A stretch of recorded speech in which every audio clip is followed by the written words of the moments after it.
आधी रात को जहां मची भगदड़, वो जगह कितनी खास, स्नान को क्यों बेताब श्रद्धालु, सीएम ने कहा अफवाहों पर ना दे ध्यान।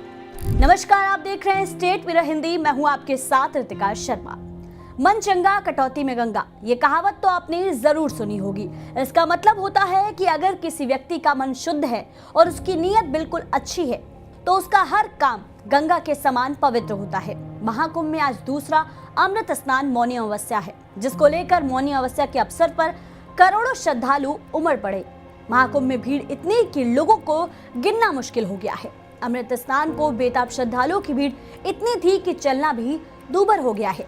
लोगों की सांसें फूलने लगी, महिलाएं एक दूसरे पर गिरने लगी। देखते ही देखते अफरा तफरी मच गई, बैरिकेडिंग टूट गई। इसकी वजह से अचानक भगदड़ मच गई। इस भगदड़ में कई लोग घायल हो गए, जिनका इलाज अस्पताल में चल रहा है।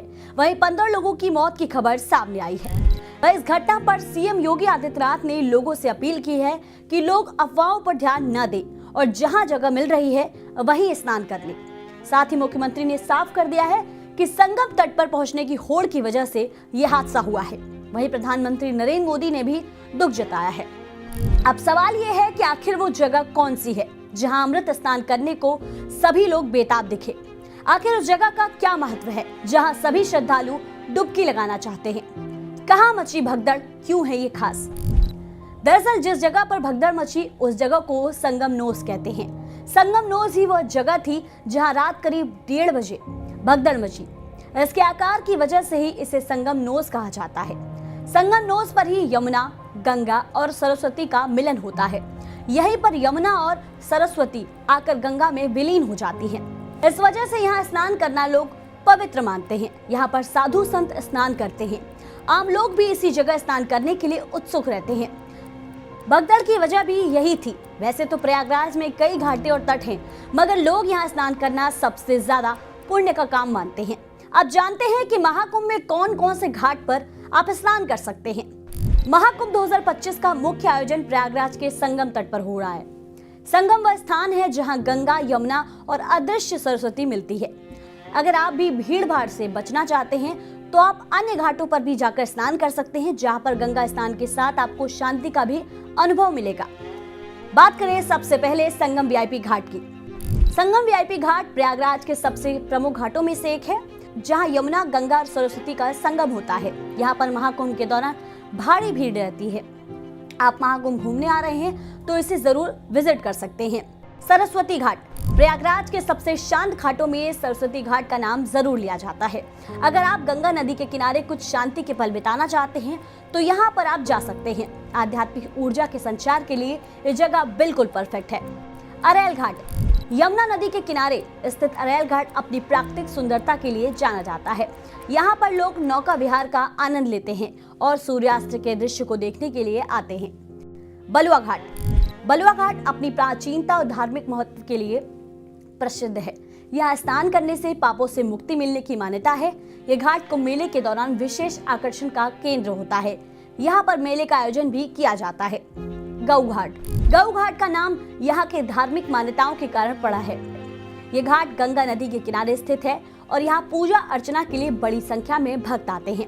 महाकुंभ में आने पर गऊ घाट का दीदार जरूर करना चाहिए। अब जान लेते हैं कि बाबाओं का इस पर क्या कहना है। आप जो है 2 आदमी, 3 आदमी, 5 आदमी को ही झुंड में जाएं और जहां भी गंगा जी किनारे 40 किलोमीटर की इधर, 40 किलोमीटर इधर, 80 किलोमीटर घाट बना इस पार उस पार से लेकर कहीं भी आप जहां भी हैं भारद्वाज की इच्छा है कि आप कोई स्नान कीजिए। जो श्रद्धालु जिस घाट पे है संगम में जाने का प्रयास न करें। जहां भी आपको गंगा जी दिखाई देती है वहां स्नान करेंगे, आप पुण्य के भागी बनेंगे। निवेदन करती हूँ कि पूरा मेला क्षेत्र कुंभ है कि संगम क्षेत्र ही त्रिवेणी है, कहीं किसी घाट में स्नान करें। 144 साल बाद बना संयोग। आपको बता दें कि महाकुंभ का शुभ संयोग 144 साल में एक ही बार बनता है। आज महाकुंभ का दूसरा अमृत स्नान था, जहां मौनी अमावस्या के दिन भगदड़ हो गई, जिसके बाद अखाड़ों ने अमृत स्नान स्थगित कर दिया।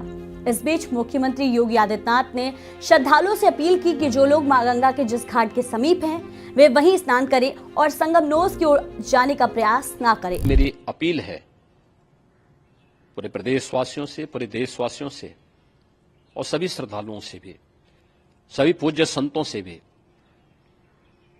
कि अफवाह पर कोई ध्यान न दें, संयम से काम लें। यह सब आयोजन सभी लोगों का है।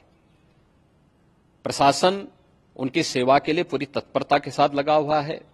केंद्र और राज्य सरकार पूरी मजबूती के साथ वहां पर हर प्रकार का सहयोग करने के लिए तत्पर है।